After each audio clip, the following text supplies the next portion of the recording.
Assalamualaikum warahmatullahi wabarakatuh. Halo semua, pada kesempatan kali ini saya akan menjelaskan sebuah jurnal yang berjudul Effect of ImpactNet Nanocellulose with Ethylene Glycol for Car Radiator Application yang diterbitkan oleh Journal of Advanced Research in Fluid Mechanics and Thermal Science yang ditulis oleh Ihsan Naiman Ibrahim pada tahun 2019.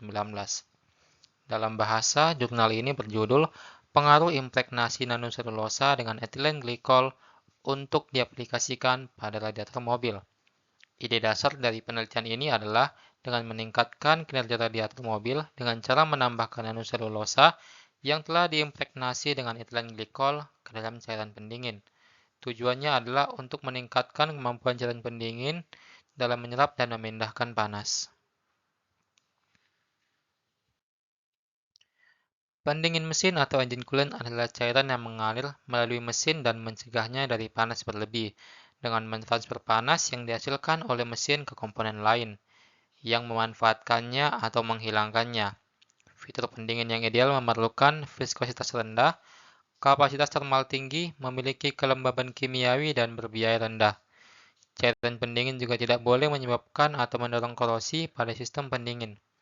Coolant umumnya digunakan dengan aditif seperti inhibitor korosi dan anti beku. Campuran coolant umumnya terbagi atas air dan etilen glikol. Air memiliki kapasitas panas yang tinggi, artinya dapat menyerap panas dalam jumlah yang besar tanpa mengalami kenaikan suhu yang signifikan. Selain itu, air juga mudah didapat dan harganya terjangkau. Etilen glikol merupakan senyawa organik yang berfungsi sebagai anti beku dan anti korosi. Etilen glikol menurunkan titik beku campuran sehingga mesin tetap dapat bekerja pada suhu rendah tanpa risiko cairan pendingin membeku. Selain itu, etilen glikol juga memberikan perlindungan terhadap korosi pada komponen sistem pendinginan. Etilen glikol digunakan ketika pendinginan berbasis air harus menahan suhu di bawah 0 derajat Celcius atau ketika titik didihnya harus dinaikkan. Berikutnya bahan dan metode penelitian. Ada beberapa kriteria yang perlu diselesaikan sebelum persiapan nanoselulosa, yaitu volume konsentrasi, volume nanofluida yang dibutuhkan, dan jumlah selulosa yang akan dicampur dengan nanofluida. Volume radiator yang digunakan adalah 4 liter dengan rasio pencampuran 60:40, 60% ethylene glycol dan 40% air.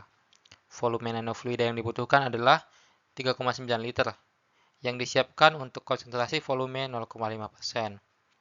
Air suling harus dituangkan pada gelas kimia 1 liter dengan rasio 40% dari total larutan yaitu 368 ml. Air suling harus dituangkan terlebih dahulu karena memiliki nilai densitas terendah dibandingkan dengan ethylene glycol dan selulosa. Kemudian diikuti 60% ethylene glycol pada 552 ml. Selanjutnya, nanoselulosa harus didispersikan dalam cairan dasar air suling dan etilen glikol menggunakan spuit pada volume yang dibutuhkan yaitu 70 ml. Percobaan dilakukan 4 kali karena gelas kimia yang digunakan adalah 1 liter dan jumlah yang dibutuhkan kurang dari 4 liter. Selanjutnya, gelas kimia diletakkan di atas pengaduk magnetik dan magnet dijatuhkan ke dalam gelas kimia yang akan memainkan perannya dalam mencampur campuran. Kecepatan pengaduk magnet diatur pada kecepatan yang sesuai agar nanofluida tidak terciprat keluar dari gelas kimia. Pengadukan dilakukan selama 30 menit untuk memastikan nanoselulosa terdifusi sepenuhnya ke dalam air suling dan etilen glikol. Pengukuran konduktivitas termal. Konduktivitas termal nanofluida diukur dengan penganalisis properti termal yang menggunakan sumber panas garis transient untuk mendeteksi sifat termal cairan. Model penganalisis termal adalah KD2 Pro seperti yang ditunjukkan pada gambar. Kisaran pengukuran untuk peralatan ini adalah 0,2 Watt per meter Kelvin hingga 2,0. Alasan utama menambahkan nanoselulosa ke dalam air suling dan etilen glikol adalah untuk mengevaluasi konduktivitas termal dan kemampuan dispositas panas dan perbedaannya pada konsentrasi volume 0,5% dengan rasio 60:40.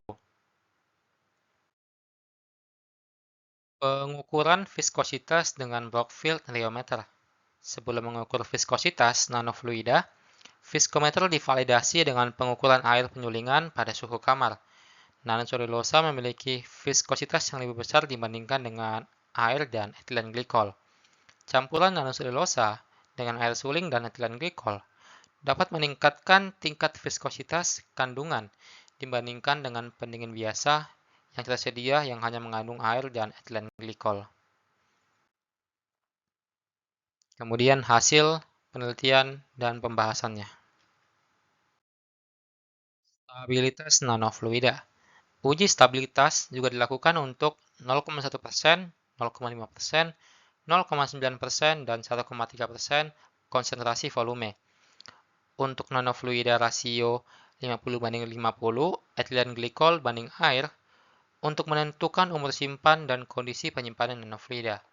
Sampel disimpan di tempat yang kering selama sekitar 2 bulan untuk mengamati setiap perubahan pada nanofluida.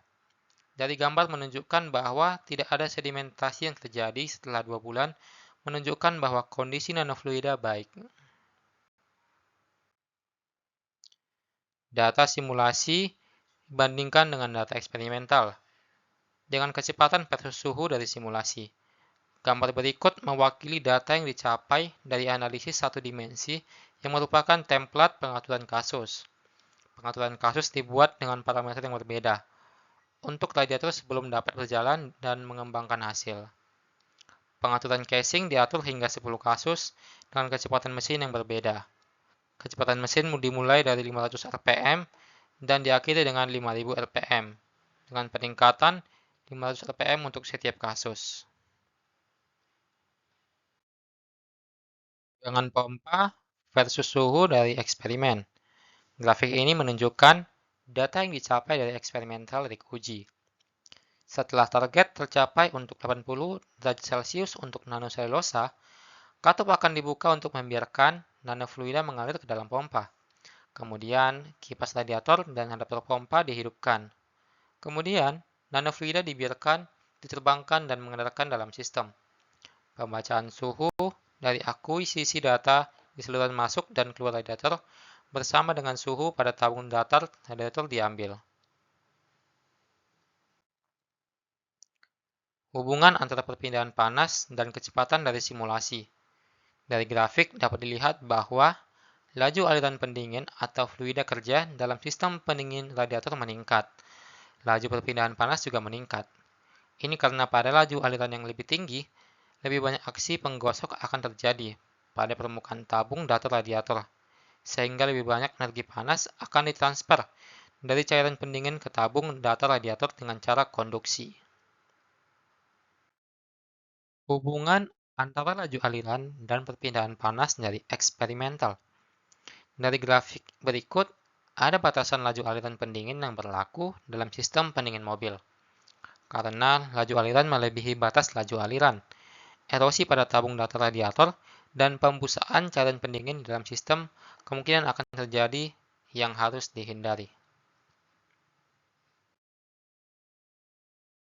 Untuk kesimpulan, berdasarkan data eksperimen yang diperoleh melalui simulasi dan eksperimental, terbukti bahwa penerapan nanoselulosa dan etilen glikol untuk aplikasi radiator mobil menunjukkan efisiensi penyerapan termal yang lebih baik dibandingkan dengan air suling. 0,5% dari konsentrasi volume nanofluida dengan rasio 60:40, etilen glikol dibandingkan air menampilkan laju perpindahan panas yang lebih baik dibandingkan dengan air suling. Uji konduktivitas termal menunjukkan bahwa dibandingkan dengan etilen glikol, nanofluida selulosa memiliki konduktivitas termal yang lebih baik. Selain itu, dengan jelas menyatakan bahwa ketika laju aliran pendingin atau fluida kerja dalam sistem pendingin radiator meningkat, laju perpindahan panas juga meningkat. Sekian penjelasan dari saya. Mohon maaf bila ada salah kata. Saya ucapkan terima kasih.